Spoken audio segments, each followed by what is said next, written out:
Hey there, and welcome back to another episode of the Profitable Mindset Podcast. Welcome to the Profitable Mindset, a show dedicated to teaching you the skills you need to build a profitable product-based business that makes you feel free and fully in control. Here is your host, Charlotte Smith. Hey there, welcome back to episode 11 of the Profitable Mindset Podcast, where I'm continuing on with our three-part series, How to Price Your Farm Products for Profit. All right, back in episode 9, which was part 1, you hopefully filled out the spreadsheets and were able to determine what price you'll need to be charging in order to actually make a profit. So I know you're probably itching to raise your prices on the products that you need to, yet you might also be feeling a little scared to lose customers. Am I right? And then next, episode 10, part 2, I talked about how to figure out how to find the people ready and willing to pay your higher than grocery store prices. Because let's face it, our prices on our family farms are going to be higher than those grocery store products produced on industrial settings. All right. That makes sense to everyone, I think. Their economy of scale, is so great for them. So then this episode, number 11, is about how to raise your prices without losing customers and feel confident in doing. And by the way, if you haven't filled out the spreadsheets to determine what price you need to be charging to be sustainable and profitable, those are all linked up for you for free over at 3cowmarketing.com, price for profit. And as you know, I also love to read a listener review, and today's review is so nice of you guys. I love these reviews. If you haven't taken the time to do one yet, please do one. I really appreciate it, and I might shout out to you. Like I said, today's review is from Be Nice Soap, and B is spelled B-E-E, of course, and she titles it Breathe. She says, "We've been working full-time off the farm jobs, parenting, and running a farm with beef, dairy, turkeys, laying hens, meat birds, and bees. I'm exhausted. This podcast has opened my eyes that we are working harder, but not smarter. Charlotte has had me take a deep breath, step back, and evaluate our farm as a business. Yes, farming is a passion and a lifestyle, but if you're running so fast that your margins are an afterthought, you're doing it wrong. Thank you for giving me a different perspective and showing us how to run the farm as a profitable business and not die from exhaustion. It's still a work in progress, but I'm starting to feel like I'm running the farm instead of the farm running me. Thank you, Charlotte." Thank you so much, Be Nice Soap, for saying this, because I'm sure so many of us can relate to you, me included. All right. So thank you again. And like I said, these podcasts are, we don't make any money on podcasts. So when you leave reviews, that shows iTunes I have something valuable that will help farmers, and it puts them in front of the farmers who need them, which is exactly why I'm here. So please leave your review if you haven't. All right, now I want to jump right back into episode 11, part 3, where I'm going to teach you how to raise your prices without losing customers. You probably know you need to raise your prices, but you also have a feeling inside of you that you can't just go and double or triple your prices overnight out of the blue just because the spreadsheet said that's what you should be charging, or else you'll probably lose a lot of customers. Instead, what needs to happen is that you're going to want to spend the next couple of months focusing on building a strong relationship with your customers so they'll remain loyal to you once you do increase the prices. There's something you need to know. When I and my marketing students increase the prices on our farms, because I hear this from them all the time, we rarely, if ever, lose a customer after the price increase. And that's what I want to teach you exactly how to do this too. When you learn to do this, you will have no problem retaining your customers after the price increase because you've spent that time building the strong relationship with them. So I'm going to break this relationship building process into 2 steps for you. The first step is make the shift to selling the solution your product offers instead of the features of your product. Now, I talked a lot about that in episode 10, how your customers are solving problems in their life and they're reaching goals because your products offer them this huge value. That is much bigger than the features that you think are important, such as your farming practices. Of course, they're important to producing your products and they're important to you, but that's not why people are buying your products. In episode 10, I taught you how to figure out all about the value your customers are getting from your products, which they're willing to pay a lot for. So be sure to listen in the last episode if you have not figured that out yet. Once you do this, they won't question your prices when you communicate that value to them. And then in that episode, I also asked you to update a couple things like your website and your marketing materials that maybe you hand out in person, or maybe your signage at the farmer's market booth, so that everywhere they look, you are conveying their values that they have told you your products provide for them, instead of what you think is important about your products. And just remember that conveying your product's value instead of conveying your farming practices is an essential component of any marketing plan. But especially it's important before increasing your prices because it ensures that you'll attract the right customers for your business. And the right customers, those are those people who are going to be loyal to you because they're not just buying based on price. They're buying for these deeper, more meaningful reasons. Remember, I've said it in so many podcast episodes. If you compete based on price, you commoditize your product, and that is always a race to the bottom. The cheaper person will win that race, but then they'll go out of business. So that is not ever going to work for us. So make sure you've done the work to know the meaningful reasons that everyone has told you they're using your products for, solving those problems, helping them reach those goals. Then you'll communicate and you'll convey those reasons on your website and in your marketing materials and even in person, and new customers will connect with you. All right, now the second step you'll need to do is to go through this relationship building process and connect with your customers, building a deeper relationship with them. Building deep relationships with your customers and potential customers might be a new concept for you, especially if this is the first episode you've listened to. But this is what will keep your current customers loyal once you increase the price. All right, here's what you're going to ask yourself. Do your customers know you? And do they truly want to support you and see you be successful and see you and your farm be in business for the long term?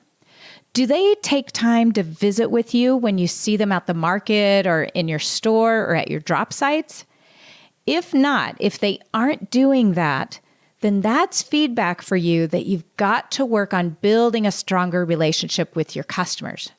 Now, if you already raised your prices in the past and you did have people leave because the price was too much, like maybe more than one person out of 100 or maybe 2% at the most, if you had a significant percentage of people leave, this is also feedback to you that you have not done the relationship building work.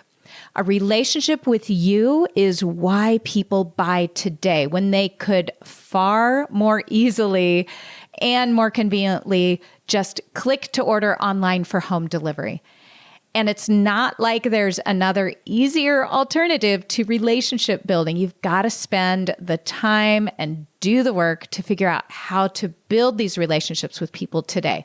And know that it can be done online, not just in person. All right. So, and you will have to shift to online as well in order to build the profitable farm. So now that you know you're going to work on building stronger relationships, I'm going to show you how to do that because you're dealing with people directly. All right. You're dealing with your customers in person and on the internet. You've already heard from my other episodes that your customers are craving connection and relationship in the world today. People are more and more disconnected from other people, and they're more and more focused on their devices that are in their hand. Just look around. Whenever you're standing in line anywhere or at the grocery store Or recently, we were waiting to get on the airplane at the airport, and I commented to my husband that no one was chatting or even reading a magazine. Everybody, and this was hundreds of people, were on their phones. So our world has changed, and people are really disconnected from each other. And when you can offer a connection to them, that alone is super valuable to them. So in order to be a successful, profitable farm, you'll want to learn these relationship building techniques and practice connecting with your customers. Now, this could be super simple, like just a smile to the people who walk up at the farmer's market booth. And I'm telling you, I've heard this from many, many customers, is this is why they choose to buy, because they look up and someone gave them a big smile, so they went over and bought from them. That's how important that is. Make sure that you or whoever is running your farmer's market booth is not on their phone. Like I said last episode, learn to connect with them. Maybe you compliment them on their outfit as they're walking by, or anything they have. It could be just slowing down at your drop sites and having a real conversation. For me, this is the most important thing to be done at a farmer's market, is building relationships. So if your market booth is super busy, for instance, just take someone with you who can help ring people up so that you can focus on relationship building.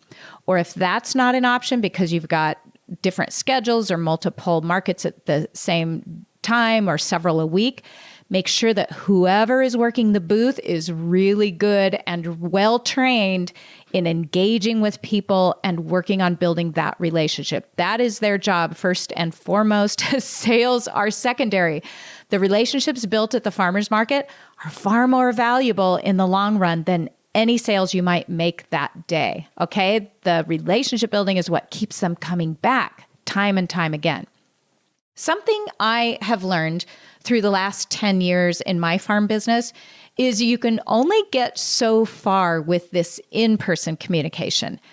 It is the best way to connect with people, of course, but you can't spend your whole day talking to people or you won't get any farm work done or even be able to see your family.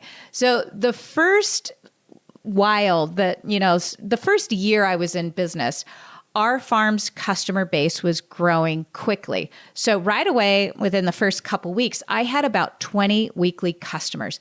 And that was really ideal as far as keeping in touch. Now, of course, I had to expand. I had to increase our sales in order to be profitable. But 20 was the sweet spot for keeping in touch in person. I could really build a deep relationship with 20 people. I could know their kids' names. I knew what their activities were. I knew why they were shopping with us. It was really easy to do that. But as the year went on, and soon we were serving 100 families a week, every single week, I needed to change my method of communication because I could no longer have that personal conversation with hundreds of families. I could see that I was losing touch with people. I just didn't have enough time in my week. Yet I knew I had to be personally connected to them or they'd stop making the trek out here. So that's when I started shifting my communication plan online, just exactly like I teach you all in Farm Marketing from the Heart. And I moved to sending 2 emails each month year-round to my customer base to stay in touch and to consistently build and deepen my relationship with them. You can't reach them consistently enough on social media. That is going to complement your email marketing. Your email marketing is the only place you consistently can reach them twice a month year-round. And also, it's important to know that you're not just selling products in these emails. They aren't just sales emails. All right, because then you will train people not to open your emails if it's just a sales email. They'll know, oh, here's Farmer Susie and John again sending another email telling me to buy something, and they'll learn to delete those emails. So instead, these twice monthly emails are about connecting with them by sharing all sorts of helpful information. Maybe it's recipes, or maybe I inspire them with breakthroughs in the real food movement. Or maybe I sum up a recent study showing how raw milk heals ear infections. Or maybe it's an inspirational post with the picture of the kids at farm camp giving the baby calf a bottle. But the point is, I'm sending out informational, educational, and inspiring emails twice a month to my email list, to all my customers and potential customers. This is what makes them want to open the emails from me, and it will from you too, because they know that what's going to be inside is a feeling of connection. They're going to feel an emotion after they read your emails. They'll feel inspired, or they'll feel fulfilled or full of joy or energetic or excited. All right. So this is exactly what I teach my students, and they report that how well this works for them. You will learn how to create emotion through emails because you can't possibly build that deep connection with everyone in person. So the second step in increasing your prices is to set up a plan to connect with your customers via email twice a month for 2 months before increasing your prices. I'm going to teach you how to take the next 8 weeks to build that relationship, and then you can increase your price and not lose customers. Now, I hope, of course, I'm assuming you've set up your email marketing system so you can do this legally. And if not, you can learn how to do all that. I have a free technology library full of videos that help you get your email marketing set up. I will link up to that in the show notes here. So if you haven't gone through that free course yet, be sure to get that set up your email marketing. This is what changed my world in my marketing almost 10 years ago, made me so much more efficient. I had so much more time in my day once I incorporated this. So then with your email marketing now automated, you can schedule these emails I'm going to talk about to go out to your entire group. So you're not just sending them out of your personal email, which is totally illegal when you're running a business anyway. So just make sure you've got your email marketing set up. And then I'm going to let you know, as an example, the 4 emails I would send on my farm. And remember, I'm going to send one every 2 weeks for 8 weeks. So that's 4 emails. I'm going to base this set of emails and relationship building on raw milk. And you can just adjust the content to align with that signature product you sell. Okay, so based on raw milk, on my farm, it might look like this. The first email I might send, remember, I'm building a relationship with them by inspiring them and helping them and giving them value to warm up to me increasing the price. So the first email might be titled something like 4 Gut Healing Benefits of Raw Milk. And I know that's the perfect email to send them because many people tell me they drink raw milk for health reasons. Okay, now since it's August, the second email, I might send out my favorite raw milk ice cream recipes for summer. Then the third email in this relationship building series, remember we're at about 6 weeks now, might be an inspirational post about our recent farm tour where people got to feed the calf a bottle. And then maybe the fourth email in this relationship building series is, what is the difference between pasteurized milk and raw milk? And again, these are all based on the questions I get from my customers and the things they tell me they want to hear about from me. So I know my customers are going to love getting these 4 specific emails. And I'm not telling them to buy anything. I'm just relating to them, inspiring them, connecting with them, and they are looking forward to receiving them consistently. Although I'm not directly selling to them, at the bottom of these emails and at the bottom of the blog post that it links over to, I am always going to have a link to our farm store, or you might have a link to your farmer's market booth or your online order page or something like that. But you're not promoting that except for just that little link at the bottom. You're really focusing on the relationship part of the email. Now, let's say you're a beef farmer. I'll do another example. And again, take my ideas here and you can easily adapt them to the products that you sell. So whether you sell vegetables or flowers or eggs, if you're not selling meat or milk, you can use this same plan and just adapt it to the content or adapt all the content to your products.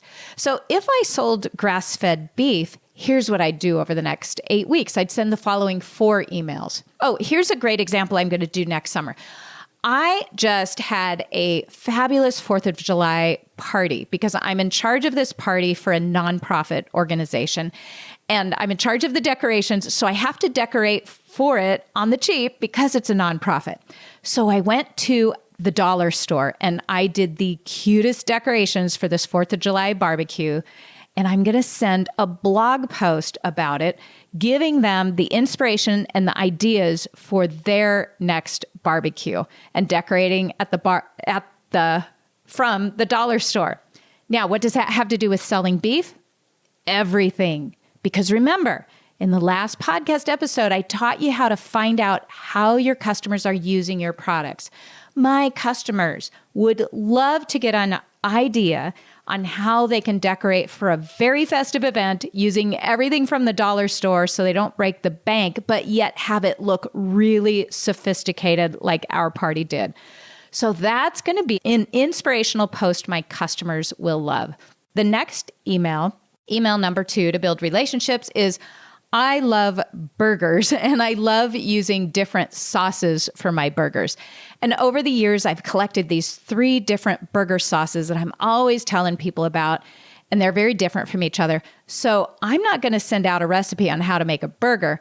I'm going to send out a recipe booklet of my favorite burger sauces. Okay, so that's email number 2 if I'm raising grass-fed beef. Email number 3, it's going to be another recipe because it's perfect for summer. And again, just adapt your emails to the time of year you're doing it too. So this recipe that I'm going to send out next, I just did the most fabulous Traeger smoked brisket. Now, I don't know if you're familiar with the Traeger smoker or if it's popular in your area where you live, but where I live, the Traeger family lives not far from me, and they started the Traeger Smoker Company. Now, it's not even a locally owned business anymore, but people still think of it as a local product. And a lot of my loyal customers own this smoker. And therefore, I know this brisket recipe from the Traeger website is going to be really popular with my customers. So see how I've done my homework so I know they'll love what I have to email them about? I'm not guessing what they want me to send them. I know exactly what they want. And remember, I already taught you how to find out what's going to work great for your customers in the last episode. So just substitute your idea for your customers if my idea is not something your customers will connect with. And they're telling you what they want to hear from you about. So then the 4th post in this meat example, I'm going to send out in my relationship building process. And remember, we're at week 8 now. So it's 4, we're at week 8. It might be something like a video of a recent event we had at our farm where from all over the U.S., the Young Presidents Club came to visit. So people who are under 40 and they're presidents of large corporations, they came out for this farm tour and a cheese class. It was a wonderful experience. So I'll do an inspirational video post on that. It'll be really fun. And I know, once again, my ideal customer is going to love to read about that and watch the video. So those are the 4 emails I would write if I were a grass-fed beef farmer, because I know my ideal customer will connect with them. And they'll be different from the topics your ideal customer will connect with. So make sure you find out ahead of time what it is your customers want to hear from you about. Take these ideas I gave you, adapt them to your products so that you have 4 emails linking over to your blog post to send out to build a relationship over the next 8 weeks, okay? And remember, in the last episode, I gave you the exact questions to ask your customers so that you know what to post about. That's in episode 10. Now, I want to differentiate between some products where I do announce the price increase, and then there are some products where I don't need to announce the price increase. So you will need to do your homework and determine which is what for you too, okay?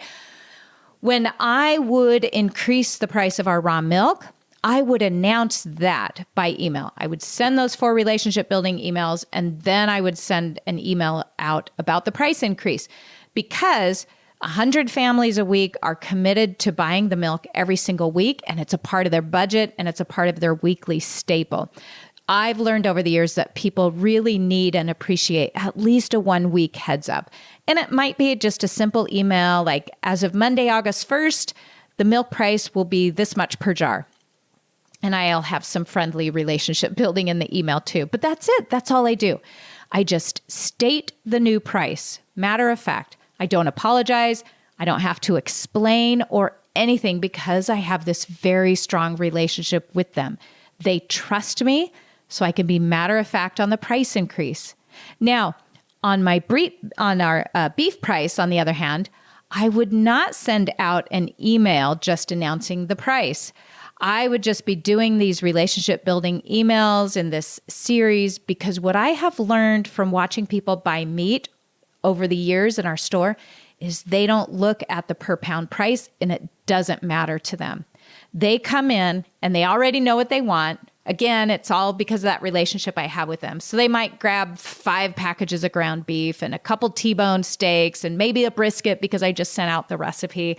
They never look at the per pound price. So I don't have to announce when my beef price per pound goes up. And also, I don't usually increase the price on all the cuts across the board. It's usually seasonal, such as in the winter, roast prices might go up. In the summer, I might increase the steak prices or the burger prices or both. So for whatever reason, I might increase the price on a couple different cuts. Likewise, I don't announce when our egg prices go up. They just go up. Someone might come to the farm store and the sign says eggs $8 a dozen instead of last week when it was $7 a dozen. I don't explain, there's nothing, and they don't even notice, okay? There's no need to announce price increases like that when you have the relationship built with them. But the raw milk, since it's a weekly staple they commit to, I do announce that. Also, remember that you don't ever need to explain or justify a price increase. This actually does not help people. It comes across as defensive, and contrary to what you might think initially, it doesn't help them feel better about paying a higher price. The relationship they have with you, that strong relationship is what makes them feel delighted to support you in the prices you need to charge. Because, as an example, those 4 emails I sent out that are targeted to exactly what my customer wants to hear about, that relationship I've worked so hard to build is what makes her want to pay my higher prices, not any explanations or justifications. Now, I want to address one more part of this price increasing process, and that is I hear from a lot of farmers that you feel guilty when you find out that you have to charge a lot more for the products you raise. As an example, a lot of my customers use raw milk to heal a lot of illnesses. So sometimes I can be tempted to feel a little guilty knowing that, she's using it to heal her colitis, and now I have to increase the price. And I hear this from a lot of you guys too, that you feel guilty for that because people depend so much on your products and they're helping them feel so much better.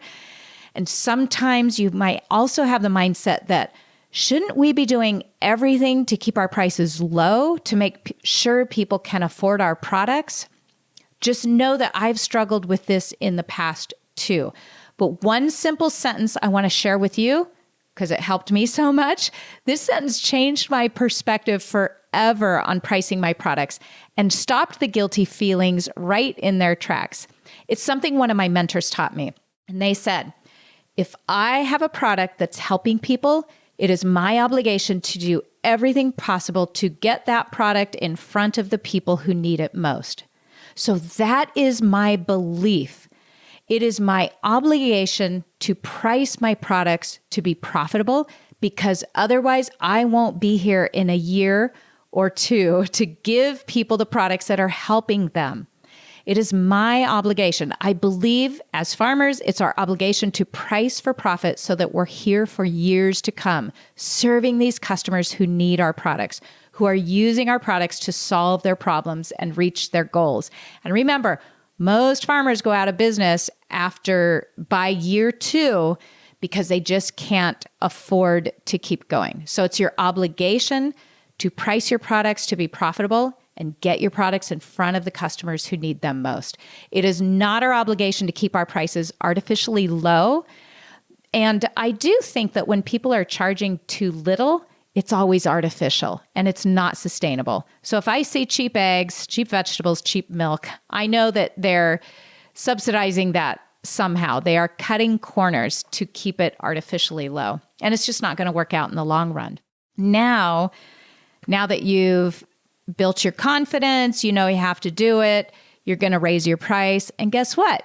You're still going to have people who will criticize you. I have been criticized so much over the years because I teach farmers how to be profitable. And for some reason, our society has a problem with farmers trying to be profitable. They think we should just keep our products really cheap. So I've been criticized a lot.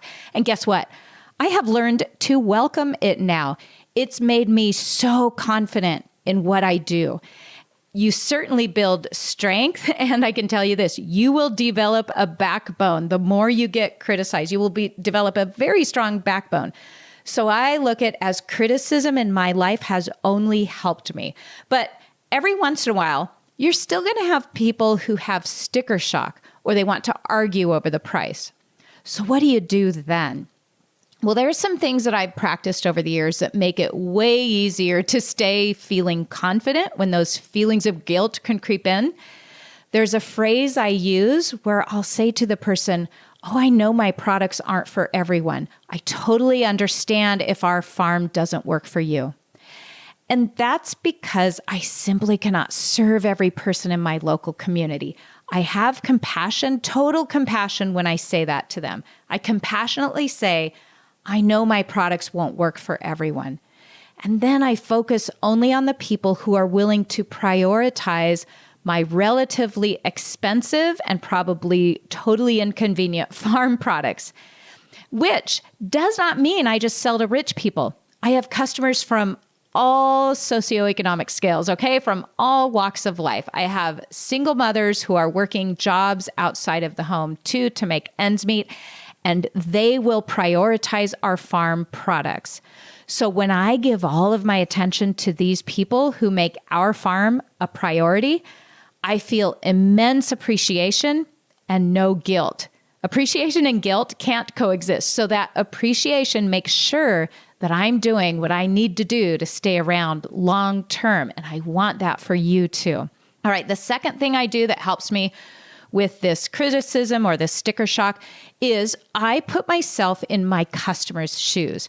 You and I have both experienced sticker shock at many points in our lives. So it's not as if people are being rude to you by being shocked by your higher prices. You know, when they first hear about the price of your raw milk or your eggs, it's way higher than the grocery store. They aren't trying to be rude. They're truly shocked. They didn't know this was the case. And when this happens to me, I always just remind myself in my head of a time when I was shocked when I heard the price of something. You know, it could be anything. It could be food items that I want to buy somewhere else. Or it could be trying to plan a vacation. I'm always shocked at how much a cheap hotel room is even, okay? Like, how in the world is that so expensive? So instead of being tempted to be angry at the customer or potential customer for their sticker shock, just remember that you've stood in their shoes too. You've had sticker shock many times in your life. It is an honest reaction. And it's also feedback to you that people need education in our society and more information. They don't understand what goes into producing farm fresh food. So you can weave that education into your blog posts over the years too. So don't get defensive about your price when they have sticker shock. That wouldn't be productive at all. What you can do though is here's a statement I might say. You can share something like, well, it's not accurate to compare our products to Walmart or the grocery store prices because this is a family farm and we produce handcrafted products. We don't have the economy of scale like products in the grocery store because they're grown on huge industrial farms. So you won't even find products like our farms in the grocery store. So our prices have to reflect that small scale farming or we would just go out of business. This way, when you state it similar to what I did here, you come across as genuinely caring about a potential customer and taking the time to share a bit of the backstory. You not only avoid a scene, but often these people will end up becoming your best customers because they had such a good experience and you didn't make them feel embarrassed about asking the price. And number 3 on this little bit here is I never argue over the price. Standing up for your price and being confident is one thing, but getting into an argument about it will never change anybody's mind, and it will most likely damage your reputation and make you stressed out and feeling angry, etc. So arguing just doesn't work at all. Instead, if someone tries to argue over pricing or discounts or whatever, I honestly say, I understand my products don't work for everybody. Thank you so much for sharing your concerns. I really appreciate hearing you. And that's it. That's all I have to say. This diffuses their argument completely because you just agreed with them. That's it. End of discussion. You've agreed with them. You've given them a way out of the conversation without getting angry because you've made them feel good and not feel embarrassed. I really want to encourage you on this as it gets easier with practice. I've been at this for many years, so it's still frustrating for me to listen to people complain about the price of farm fresh food products, but I'm able to move on without feeling guilty or stressed or angry or thinking I should change my price at all. And again, that's because I focus all my attention and care to my customers who support me every day. I build stronger relationships that build my business instead of wasting time trying to convince those people who will never understand what I do or will never choose to prioritize farm fresh food. Okay? So you guys, this is it. I gave you so many actionable steps in this episode, but also this whole series on how to determine what price to charge and then how to raise your prices without losing customers. We've come to the end of it, all right? You've gotten a really good taste here too of how I craft my marketing plan and my business plan to attract the right customers instead of those customers who will stress you out. So now that you have a taste of that, I want to give you a heads up that my Farm Marketing from the Heart course, which is based on all the values that I hold in these podcast episodes, is opening for registration in September. So just a heads up in the future, keep your eyes peeled for information on that. But now know that you have everything you need to determine what price you need to be charging, what it is you're going to say that will attract the people who are willing to pay your price. That was part 2. And in this episode, part 3, how to raise your prices without losing customers. Or at the very least, maybe 1 to 2% of your customers, and that's it. And how to charge the prices you need to charge without feeling guilty. But instead, I'll leave you with this last thought. Think thoughts like, it is my obligation to get my products in front of those people who need it most, because that thought is going to create a feeling inside of you of appreciation and service and excitement to let people know you have something that will help them. So there's all that mindset stuff again. And remember, that's huge. The mindset stuff is the first step. Okay, thank you. Thank you so much for listening in to this 3-part series. You can ask me questions anytime, you guys. You can reach out by email. That's info@3cowmarketing.com. You can DM me over on Instagram. I'm Charlotte Smith 3Cow over there. And of course, the Profitable Mindset Facebook group. I love hearing from you guys. Also, it gives me great ideas for what you want to hear from me about on the podcast. So that's why I also really love hearing from you. I so appreciate you being here. Like I said, leave a review on iTunes. If you haven't done that already, I'd love to read it, and I might read it live here on the show. Thanks so much for being here. I will see you in the next episode. Thank you so much for tuning in to today's episode. For more great resources, check out theprofitablemindset.com. See you next time.